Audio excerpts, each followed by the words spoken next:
Sabe aquelas histórias que parecem saídas de um filme de suspense? Pois é. Hoje a gente vai mergulhar fundo em um dos crimes mais famosos e, sinceramente, mais chocantes do Brasil. É uma trama que tem de tudo. Uma família de capa de revista, um amor proibido e um plano brutal. O mais maluco é que isso não é ficção. Aconteceu de verdade e deixou uma marca que o país nunca esqueceu. Olha só que frase. Eu gostaria que vocês matassem e torturassem esses caras que mataram meus pais. Quem disse isso foi a própria Suzane von Richthofen, a filha do casal que tinha acabado de ser assassinado. Chega a arrepiar, né? Parece a fala de uma filha desesperada querendo vingança, querendo justiça. Mas o que a polícia estava prestes a descobrir era que essa frase era só o começo de uma atuação de dar medo. Então, para a gente entender como uma história dessas pôde acontecer, a gente precisa voltar um pouco e conhecer o cenário. Quem era essa família afinal? Por fora era uma família de comercial de margarina. É isso mesmo, a família Doriana. Era assim que eles eram conhecidos. Ricos, supercultos, bem-sucedidos, a imagem perfeita.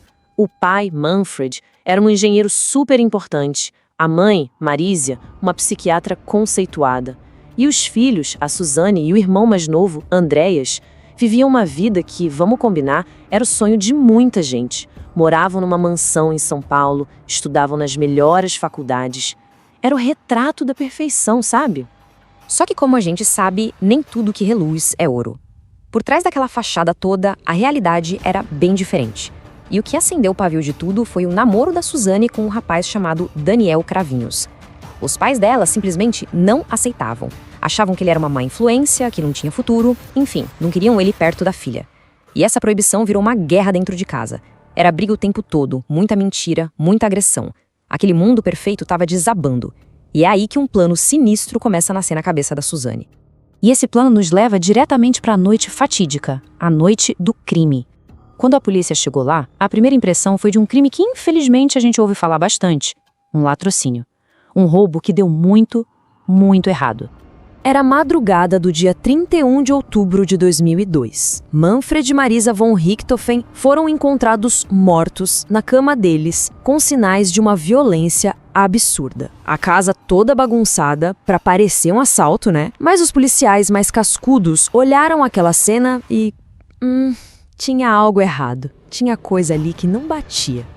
E quando a gente olha a linha do tempo daquela noite, o que impressiona é a frieza. Primeiro passo. Tiraram o irmão mais novo de casa. Deixaram o Andreas, que tinha só 15 anos, num cybercafé. Depois, entraram na mansão. Como? Com a ajuda da Suzane, claro, que desligou o alarme. E depois de tudo, foram para um motel. Pra quê? Pra criar um álibi. E ainda pediram nota fiscal, acredita? Pra provar que estiveram lá. E o grande finale foi a ligação pra polícia, com a Suzane fingindo um desespero total.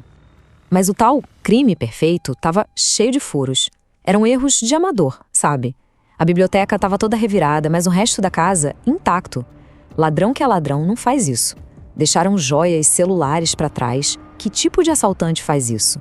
E para piorar, deixaram uma arma do próprio Manfred no quarto.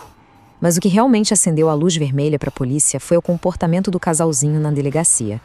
Enquanto Andreas, o irmão, estava destruído e em choque, Suzane e Daniel trocavam carinhos, como se nada tivesse acontecido. Pois é, com tantos erros bizarros, aquela história de assalto não ia durar muito tempo. A máscara começou a cair e a investigação foi direto nos alvos certos. E quanto tempo demorou para tudo vir à tona? Apenas 8 dias. É isso mesmo. Em pouco mais de uma semana, a polícia desvendou um mistério e o Brasil ia ficar chocado com a verdade. E sabe qual foi o fio da meada? Um erro bobo mesmo. O Christian, irmão do Daniel, que também participou do crime, foi lá e comprou uma moto novinha, caríssima, um dia depois dos assassinatos. E pagou como? Em dinheiro, com notas de dólar. Aí a polícia só fez uma pergunta bem simples. Amigão, da onde saiu essa grana toda se você não trabalha? Pronto, foi o fim da linha, a casa caiu. E com a confissão veio o choque. Uma verdade que parecia inacreditável. Não tinha sido assalto nenhum. Tinha sido a própria filha, a Suzane, que planejou a morte dos pais. Ela era a cabeça de tudo. E o motivo era o mais torpe possível. pegar a herança e poder viver em paz com o namorado sem ninguém para proibir. O julgamento, que aconteceu alguns anos depois, foi um espetáculo à parte. Virou um circo na mídia. E lá no tribunal, era um acusando o outro. A Suzane dizia que foi manipulada, que o Daniel a convenceu. Já os irmãos Cravinhos falavam o oposto, que ela era a mentora, fria, calculista, que planejou tudo nos mínimos detalhes.